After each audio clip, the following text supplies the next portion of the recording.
Welcome to MMA Fancast. My name's Luke Basin, and I am honored to be joined by a first-time guest and a legend of MMA, fighting, BJJ, personal training, and a whole bunch of other things, including bare knuckle, boxing from Pittsburgh, Pennsylvania. David Sachs. Coach David, welcome to the show. Thank you for having me. I appreciate it. It is exciting to have you on the show. I bumped into you a couple of times at shows and various things. You're all over MMA and recently been out of the country with fighting. You have a pro MMA career that wrapped up a few years ago, and you have a ton of experience. You're currently the owner and head trainer at HPF Pittsburgh. I guess we can start there. What's the goal of running that gym? How's it been going? And what's it like being an owner of a personal training gym? Yeah, that was a vision that myself and the co-owner, who's my cousin, had for a very long time. Whenever the academy moved over to the west end of Pittsburgh, there was a space available next door in the very same building. And so we saw the opportunity to fulfill this goal, which was HPF stands for Health, Performance, and Fitness. So it is a personal training studio. It allows trainers to basically help anybody with whatever goals they might have. And that's why we use HPF as our abbreviation, or whatever you want to call that, because it doesn't really matter what the person's goals are. The key is for the trainer to do their homework and to help the person with those goals. And how has that been going for you as the owner and the trainer? What's it been like actually getting that up off the ground, since that's been about a year and a half since you moved in there? Yeah, it was tough at first. We started it right before the gyms got shut down with COVID again.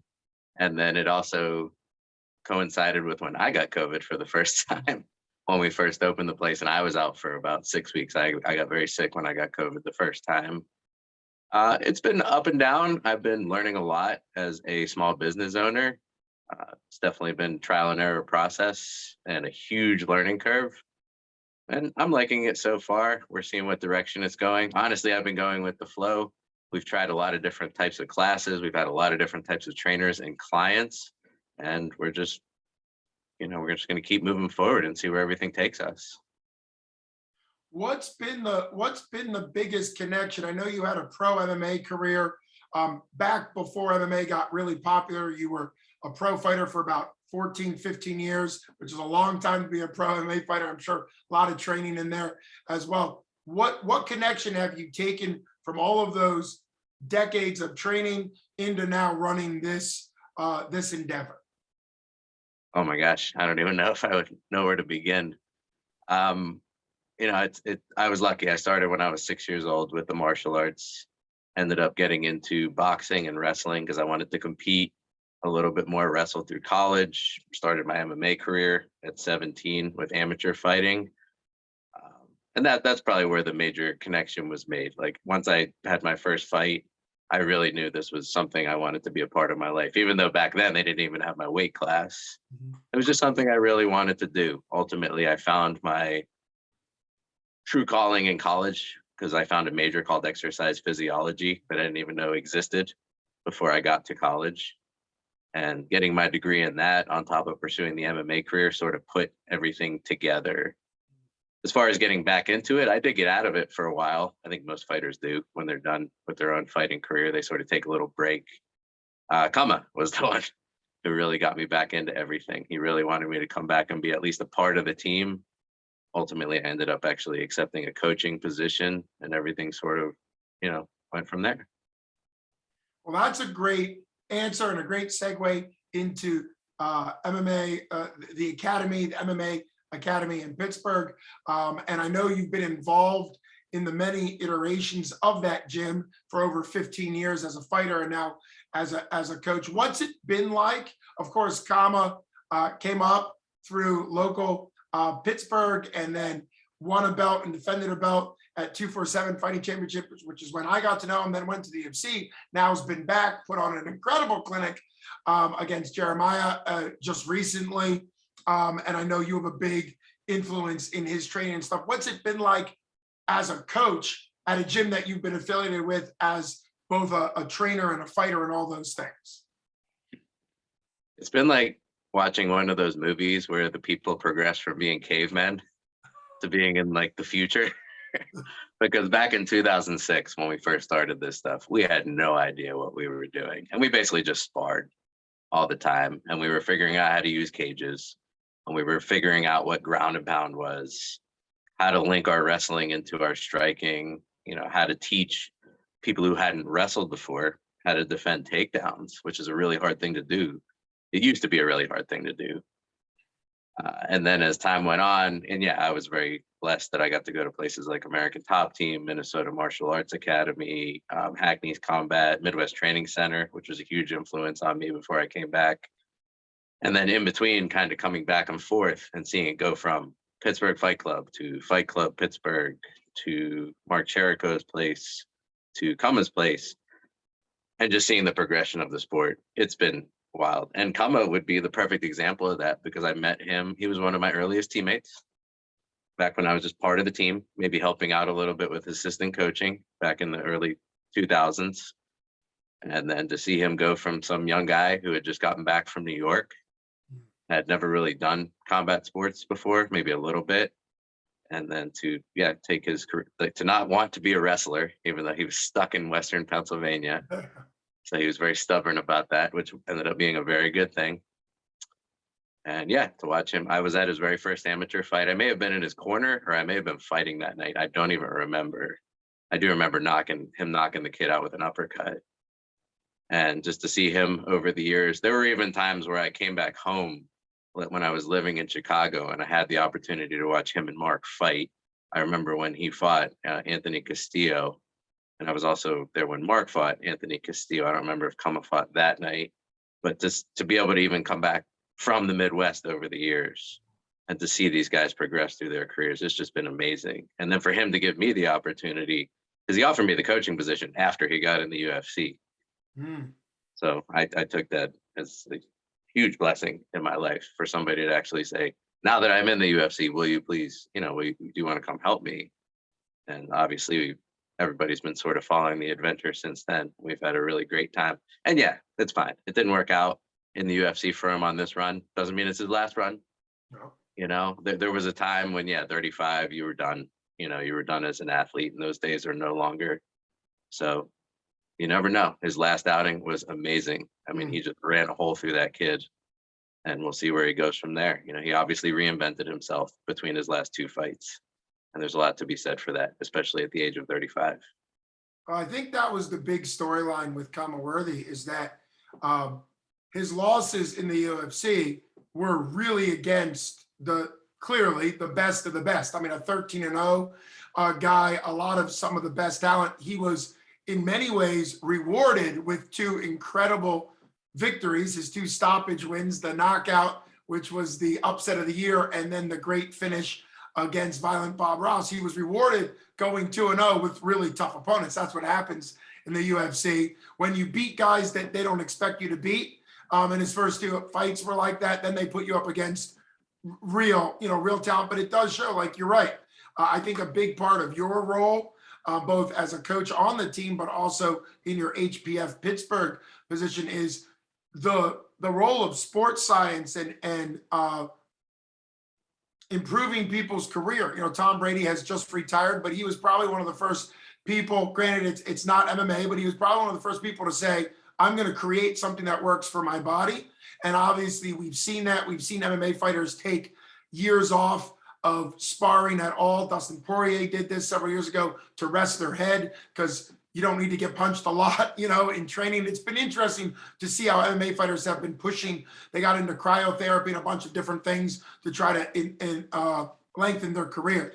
Now, one thing that's been talked about, the evolution and development of both you as a person and a coach and a fighter, and just being around Pittsburgh and all over the country, is what got you into bare knuckle boxing? It's been relatively recent, and there's a few big promotions, but I'm sure it's going to continue to grow. And what do you see as sort of a unique aspect of that, since it is sort of spinning off?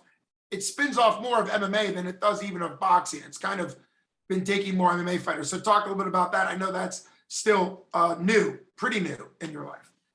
It is. I mean, it's obviously an old/new sport that's making a huge resurgence. And for me, yeah, I mean, I think I saw it the first time maybe 4 years ago or 5 years ago. I watched an early BKFC. I didn't think much of it. Honestly, it was when COVID hit. So Rocky Long, who's another famous local fighter, tons of fights, and an instructor at Stouts, number of Stouts locations. He would always come in and help come out with his training camps as a sparring partner, and he's just a great guy.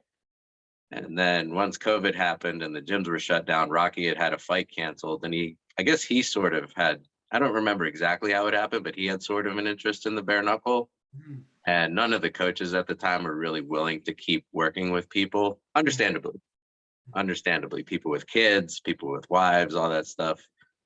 You know, those us at the academy, Kama was still on the radar because the UFC was trying to keep pushing. So we were just still training. And I don't know if it was me that went to Rocky or vice versa, but I was just pretty much like, hey man, if you don't have anybody else, I'll work with you. I have a lot to learn. I've never done this sport before. I wasn't allowed to Mm. back when I would have never done bare knuckle boxing. I would have done bare knuckle MMA, but we weren't allowed to back when I was fighting pro. They actually would threaten our licenses if they found out we went and did like Rio Heroes, Mhm. or if we fought on it's kind of funny now because so many shows are at like the Mohegan Sun. But Yeah. back then, because of the type of fights they would put on at those places, if they found out you went to it, like something that wasn't sanctioned by a state commission, they would threaten your license. So anyway, I told Rocky I'd help him out, and we both had to learn together. And it was this enormous learning process, watching a lot of fights, understanding the difference in the demands of the sport. Mhm. Like you said, you could almost more closely associate it with MMA than boxing, but it's really its own thing at this point. 2-minute rounds, it's almost a sprint pace. The dirty boxing, Mhm. some of these events allow spinning back fists and Superman punches.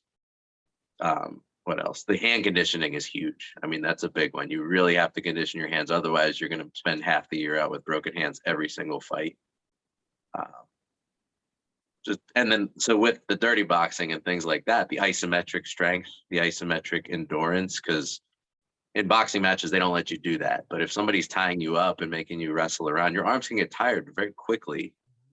And that's actually the first thing that we noticed early on was, okay, we better be ready for this demand of the sport. Otherwise, you're going to be halfway through the first round and your arms are going to feel like they weigh a ton.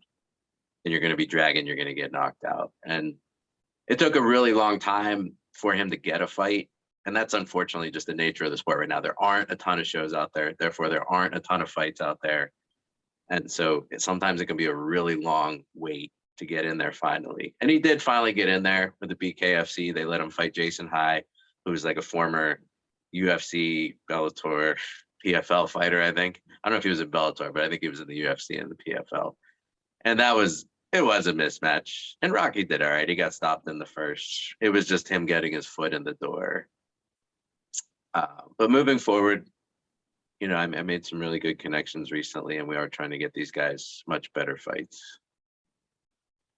Well, before we kind of talk about your trip around the world recently to a country that's actually very much in the news and some of the things you're going to be doing going forward, let's talk a little bit about some of the unique demands of bare knuckle. You mentioned a couple. I kind of want to hone in on two. One is how the arms get tired, recognizing that to the average fan that looks at the 16-ounce gloves of boxing, like the big boxing fights, they might think, oh, well, you're bare knuckle, you don't have any weight on the ends of your arms, which means your hand should stay fresh forever. Talk about how do you train for that kind of that unlimited, I know they have an unlimited plum Muay Thai, like you can be unlimited in it as long as you stay active, which is also sort of the MMA rule too, but I know it makes a big difference. So have you come up with a way to train that? Is it just holding on each other and push-pull, or have you come up with some mechanism to kind of strengthen that? I know over the years, people have created all types of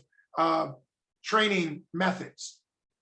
We have. Again, that was part of that huge learning process, was coming up with all kinds of drills for this, which has paid off big time. And you're right, people don't quite understand that there is a big difference. So a 16-ounce glove is nothing. That's a pound. I mean, you could, and they don't fight in 16s. They fight in 12s and 10s in in professional boxing, depending on your weight class.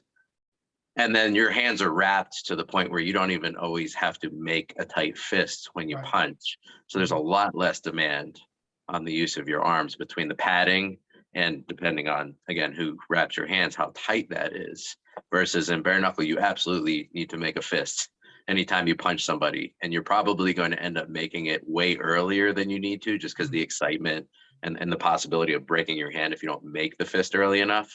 So right off the bat with your punches, you're using a significant amount more energy.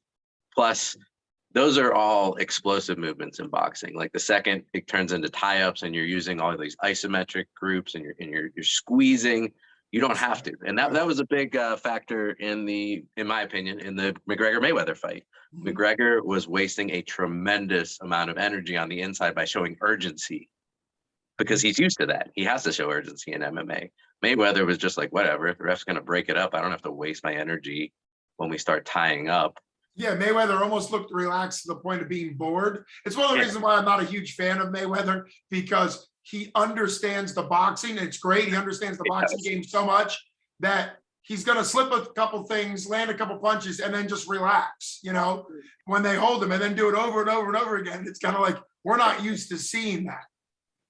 Whereas in the bare knuckle, yeah, number one, if you're going to go on the offensive with the dirty boxing, you're going to be using a lot of muscles really quickly, because you're going to be able to, you're trying to control another human being who doesn't want to get hit in the face. Right. And you're trying to do it with either, your collar ties or your plum grips, or your underhooks, or your head posts, all those different variations. And we work all those different variations in drilling.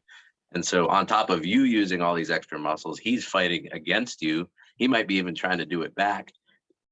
Even if you're the guy that's on the defense, you can't do it like Mayweather. You have to address it. You have to tie it up and get the ref to break it up. Because as long as that person is able to stay active with effective punching, they will let it go. And with bare knuckles on the inside, I was even able to see this in person in a recent event. I mean, some of those punches slip through inside the clinch, and that's it. It's like lights out. It's totally different than boxing in that manner. And yes, we drill that very specifically, and we do it by doing things transitionally, which is actually one of the ways that I came up in MMA, helped me out a lot in coaching bare knuckle. So I came from a very mixed background in MMA. So my strength ended up being punch to tackle to ground and pound, like all the transitional styles of training. And that's actually what's helped me out a lot coaching with the bare knuckle, is transitioning from the outside striking to the dirty boxing into the disengagement and back into the outside striking, the parrying, because I came from a martial arts background, and parrying is a lot bigger in dirty boxing because the cover is pretty much non-existent without the gloves on. You know, a cover guard is not, you maybe like a crab style cover guard, but like a regular cover guard doesn't typically work very well in bare knuckle boxing. And for people that might not know what parrying is, I believe you mean sort of an open hand slapping and turning the shoulder, sort of a move to hit the arm and push at the same time. That's what you mean by parrying. And people don't do that a ton in MMA. I mean, it happens a little bit, but it's not trained a lot because of the other weapons as takedowns. So what has been the real push to do parrying? Has it been just what you've seen in? Yeah, for me, it's been observation. I read a lot. I'm kind of a nerd. I read a lot of books. I read a lot of books on defensive strategies. And there's many defensive strategies. I never force a fighter to use a certain defensive strategy. But some of it, especially like, for example, parrying is probably not something I would use if I were doing bare knuckle, because I'm short. Okay. So I'd probably be using more head movement and catching, which is like grabbing punches. Like parrying is redirecting, catching is grabbing punches directly, or I would literally grab the wrist and pull myself in. But a longer fighter might work a very long guard and want to redirect punches on their way in. And there are many different styles of guards. There are many different styles of defense. And I read up on all these things just to be able to offer the guys I train what's going to work best for them. It doesn't matter what would work best for me. I don't fight anymore. What matters is what's going to work best for them moving forward, and what they start to feel comfortable with, and what's going to become their signature style in this sport. because yeah, it's becoming one of those sports where not everybody fights the same. Boxing's like that too, though. Sure. I always found that funny about boxing. People will be like, well, boxers do this. And I'm like, have you ever watched a boxing match? None of them fight the same. There's about 8 million ways to do it. You got to find the way that works best for you and the way that you can use against your opponent without letting them do what's most comfortable for them.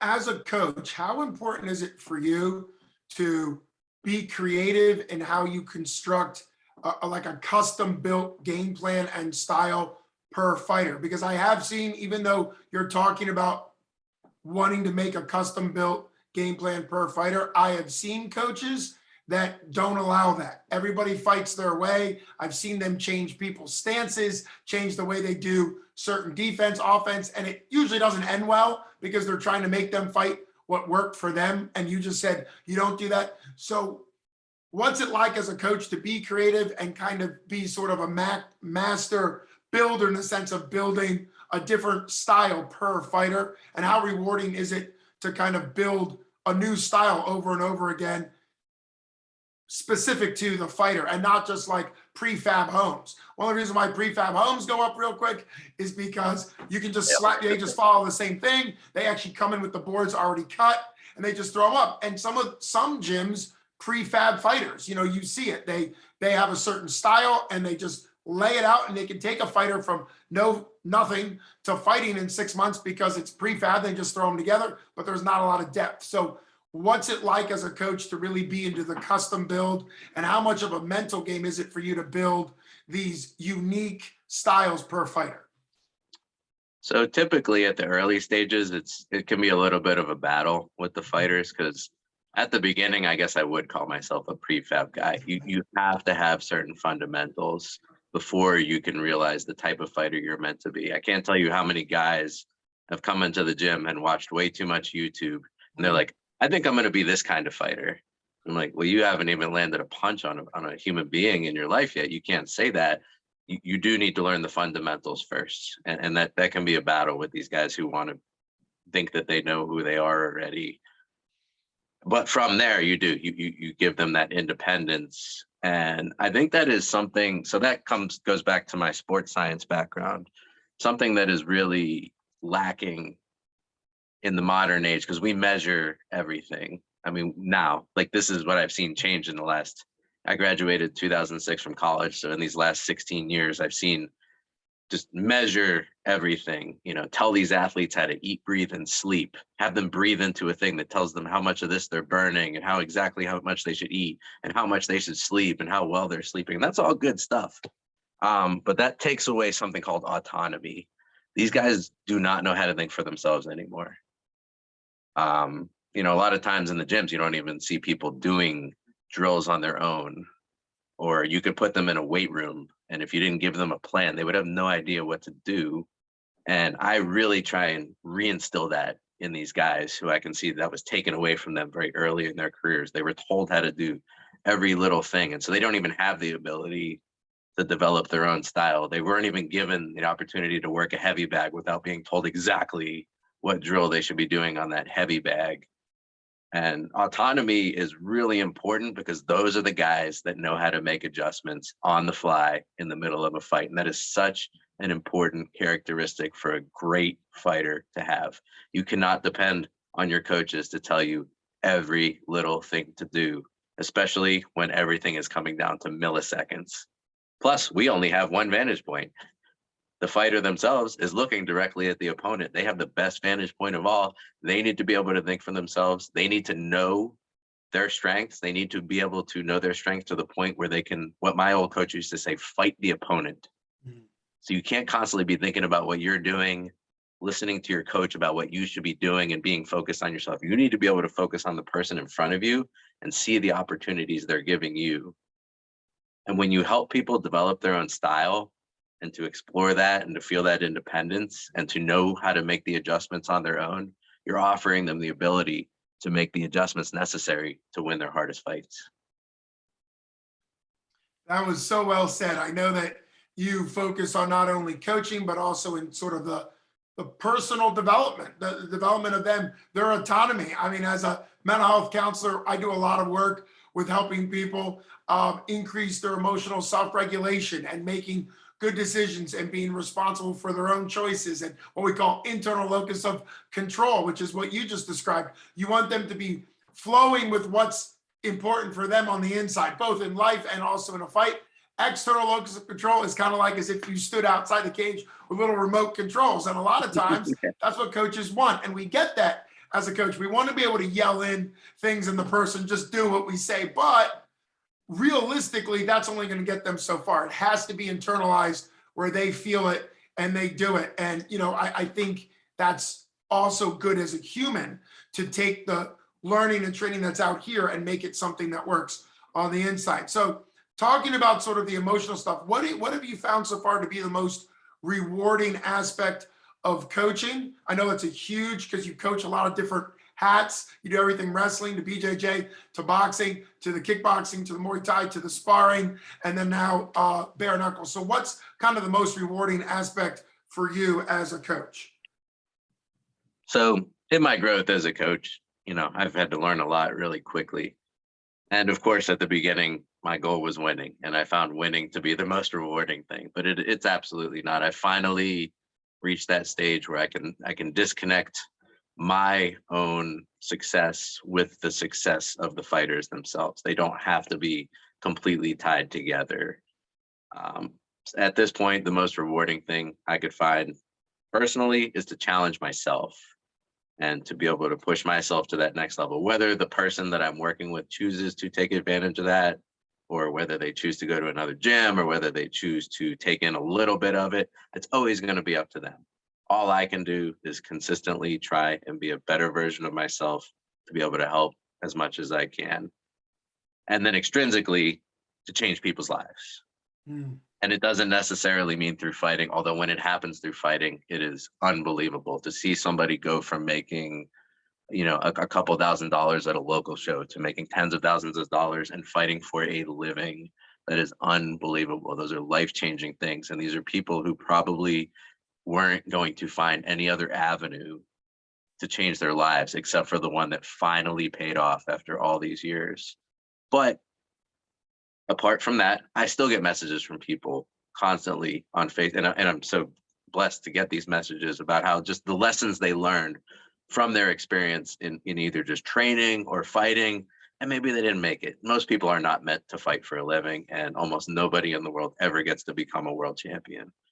But a lot of the lessons they learned, they'll tell me, came back and helped them change the course of their lives. It either made them, you know, desire to put in the work to go back to school or work harder in their field, or just get their life back on track. And to get a message like that, you know, from someone who you never expect that from, because once they disappear from the gym, you don't know where life took them, and you certainly can't keep track of everybody when you have the gym itself to worry about every day. But when you get a message on Facebook here and there, and it's just like, hey, I remember everything you taught me, and this is where I'm at in my life, and I just really want to thank you. Like that feels just as good. So it can be rewarding in so many different ways on a daily basis, you know, on the big stage, and just even on a personal level with someone who you may have not even seen in years.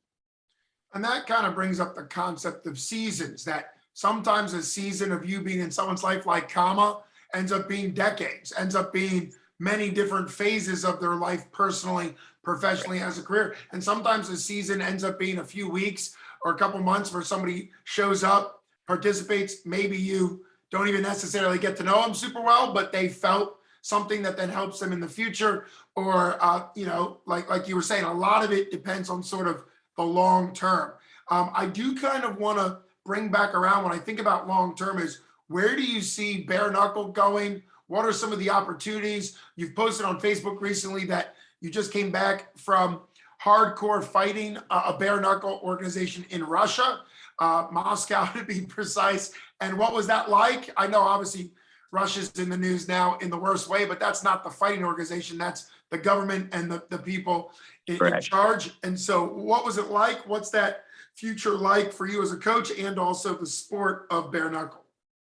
Yeah, I mean, even having made it as far as I did before Russia was unbelievable. Rocky and the effort he put in to get in the BKFC, and me to get to go to the BKFC as a coach so early in my career as a coach.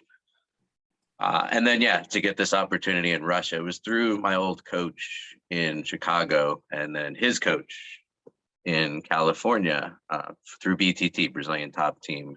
And they just, again, this person knows this person knows this person. All of a sudden, we're putting together a Team USA to fight in hardcore fighting championships where they had never had Americans over there before. And my coach had no desire to go, and he had a couple guys who wanted to come from the Chicago area. I tried to get some guys on the card. We didn't have anybody out here who they were really looking for, because experience-wise, it's a pretty big show.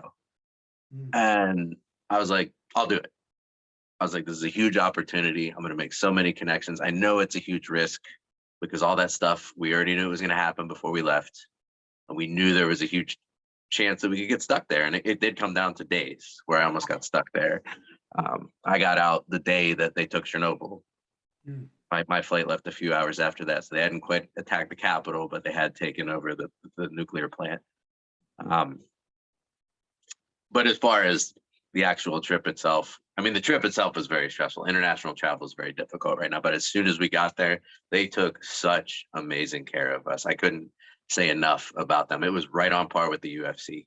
It seriously was. They picked us up right at the airport. They took us to a nice hotel, all the meals, everything taken care of. They took us around to see all these landmarks. They took us to traditional restaurants.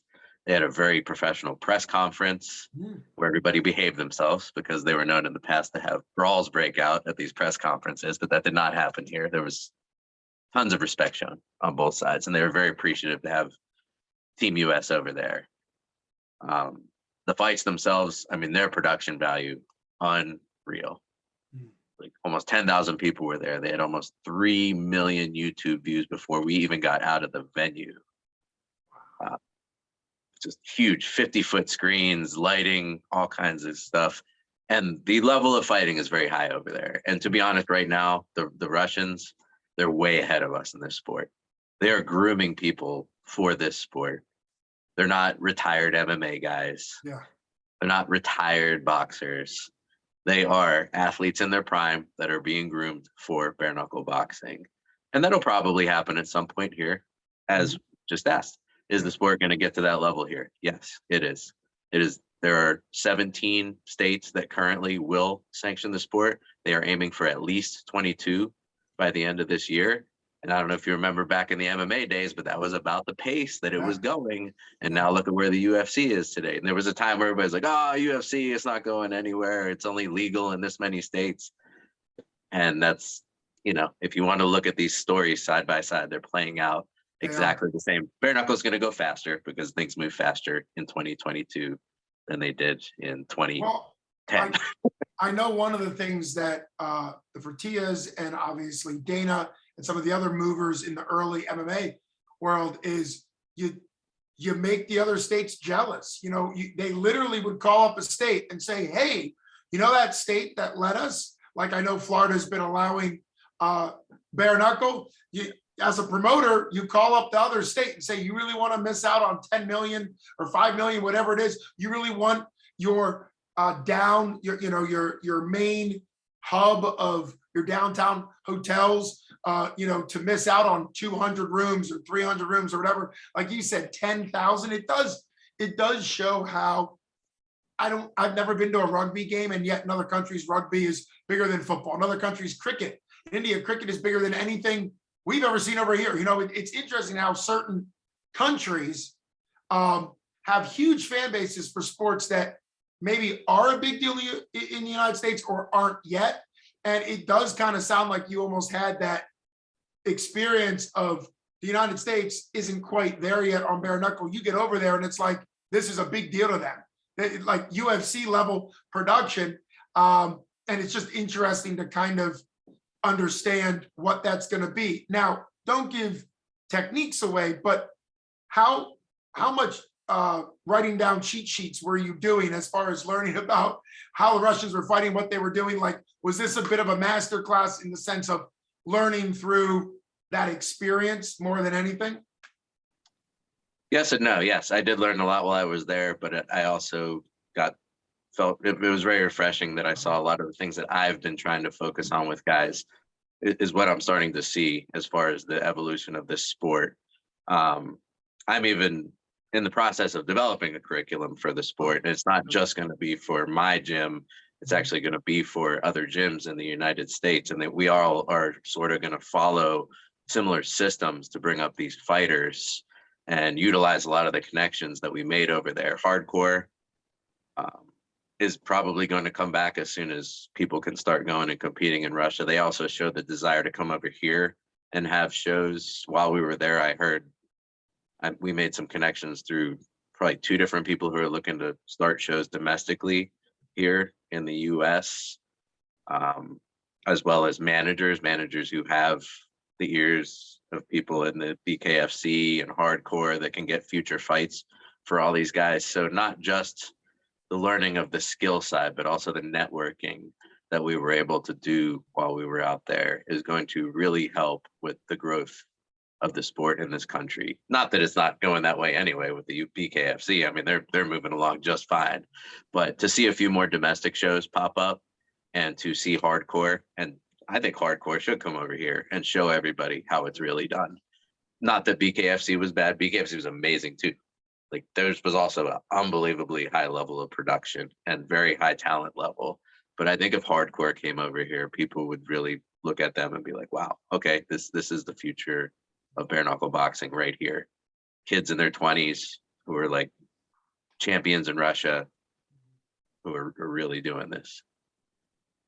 Well, something that's become evident in our conversation, I appreciate all the time you're taking to talk kind of through your career and now as a coach, is you mentioned that you kind of fell into the perfect degree in college, not even knowing that that level of exercise science existed. And now you talk about making a curriculum for kind of a lifelong or at least years long development of bare knuckle fighters. How much do you kind of see that as being a skill you have of, because there's plenty of coaches that are fantastic that really don't have the understanding of how to build a curriculum and really how to kind of, even me, I don't always know how to structure. Like I want to teach, I want to make people drink from a fire hose. You know, I want to teach everything the first day from knowing nothing to being a champion all one day. You can't do it. So what's it like developing a curriculum, particularly that you're then comfortable sharing with other gyms? You're not going to try to become the center and sort of dominate or make money off your curriculum. So kind of what's the goal there with the curriculum? My ears picked up on sort of your professional training in college and now what you do as a career, and how much do they go together, and kind of what's your goal with that curriculum? They definitely go together a lot. Obviously, when you go to school to learn how to train anybody with any goal, it has to be a progressive plan. And then that's actually the backbone of the field of exercise science. Is called progressive overload. You don't learn everything in a day, nor would you get anything out of trying everything in a day. It has to progress over time. For some reason, building systems has always been sort of a knack that I've had. I'm not always the best at coming up with the moves in the first place or just figuring things out in the first place, but I am very good at figuring out a systematic way to teach them to people progressively over time to make sure that there's an end result down the road that they're going to see real results from, that they're actually going to be able to apply in a real performance. You know, seminars are great, and, you know, going to some sort of whatever, a jujitsu seminar or an MMA seminar or self-defense seminar, that's cool. But you're not going to take a whole lot away from that. They're just going to throw a ton of information at you. You're going to get to drill each move a whopping 5 to 10 times, which, you know, the likelihood of you ever pulling any of that off in a real world situation is like zero. You got to take that stuff home with you and drill it like crazy. But being tasked with a curriculum means I'm not doing a one-day thing. I'm being told this is going to be a program that's going to be in place long term. And so you have to approach it from that standpoint. Like it's going to start somewhere, it's going to progress to this. At some point, autonomy has to kick in, right? Everybody can't be stuck on the same path the entire time. And I love the challenge of that. I really do. And I love the dynamic aspect of a curriculum versus a seminar. Mm. Seminar is pretty much set in stone. You're going to teach what you're going to teach. You might change a couple of things while you're there based on your audience, but a curriculum is something over time where you see changes in people and you see changes in the landscape of the sport. 2 years from now, when this sport looks completely different, I might look back at what I've been doing now and be like, throw it in the garbage. This is what's working now. This is what we're going to train people. You got to show some humility there. You can't let the ego be like, no, I don't care what everybody's doing now. This worked 2 years ago and we're not letting go of like, you got to let go of the things that aren't working anymore. And when sports change as rapidly as they do these days, you got to go with the flow or you get left in the dust. Well, it's been incredible having you on the show. What do you kind of want to say as, I guess, your parting point to ponder, whether it be professionally where you want to see yourself go in the future, or encouraging motivation for some of your athletes or people that that you work with, or just sort of in general? What do you want to kind of leave as your last thought here? I really appreciate you coming on. I can't wait to have you back on maybe in a year or 6 months, we'll say, because things do happen very quickly, and kind of see what you're doing now. I think you really are a coach's coach, in the sense that coaching or developing progression plans and systems is really your sport. Your sport, like you said, could be applied. The HPF Pittsburgh could be applied to anything. I just watched the Winter Olympics and realized that even though I'm not into, the whole idea of the luge or any of those downhill type sports, the reality is they do a lot of workout weight room to be able to throw the sled and the toboggan like that. There's a lot of technique in that actual sport, but there's also a lot of work that has to be done fine-tuning them before they ever get there. And that's something that obviously you could end up even making developmental plans for ice skaters or people that need to develop sort of unique skills that maybe we haven't even thought about. I actually already have. When I worked at UPMC Sports Medicine, we did NFL combine training. I worked with ice dancers. There was a while where my specialty was weight room training for tennis players. Really? Volleyball, basketball, baseball, everything. We do not teach them how to play their sport, but yes, we do teach them how to utilize the weight room to enhance their ability in their sport. And it's not basic strength training. It's not bodybuilding. It is specific. Number one, you don't interfere with their practices. And number two, you make sure it translates to their sport. And it's a very challenging field and I love it. Well, it's been absolutely incredible having you on the show. I realized I promised you to give you the last word, and then I asked you other questions. So here's the last word. It's yours to be able to close any way you like. Thanks so much for coming on.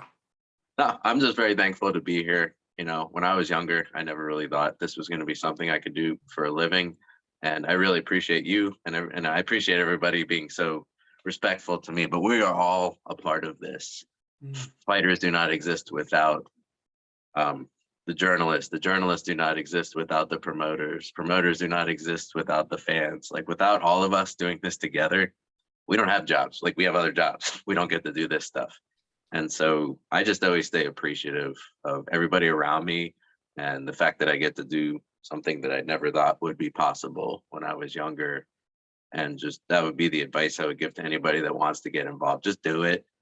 It may not lead to where you think it'll go, but you'll get to be a part of something amazing, and it'll really pay off in the end compared to just, doing the usual humdrum stuff in life. Well, thank you for your time. Thank you for your inspiration on sort of the depth that you brought. And for anybody out there, look him up, look HPF, look MMA, the Academy MMA in Pittsburgh, but also recognize that do something for you that's healthy for you. That's what I tell about. Not everybody is going to become like Coach Dave said, not everybody is realistically going to become even a good amateur fighter, much less a good pro fighter, much less a good pro champion. The reality is you can learn something about life no matter what you're doing, no matter what the skill is. If it's a niche sport, great, build it. If it's something else, do it well. And it's been an honor having you on the show. Best skills to you and to all your fighters. And thanks so much for coming on. Thank you. We'll see you at the next show. Absolutely. All right. Have a great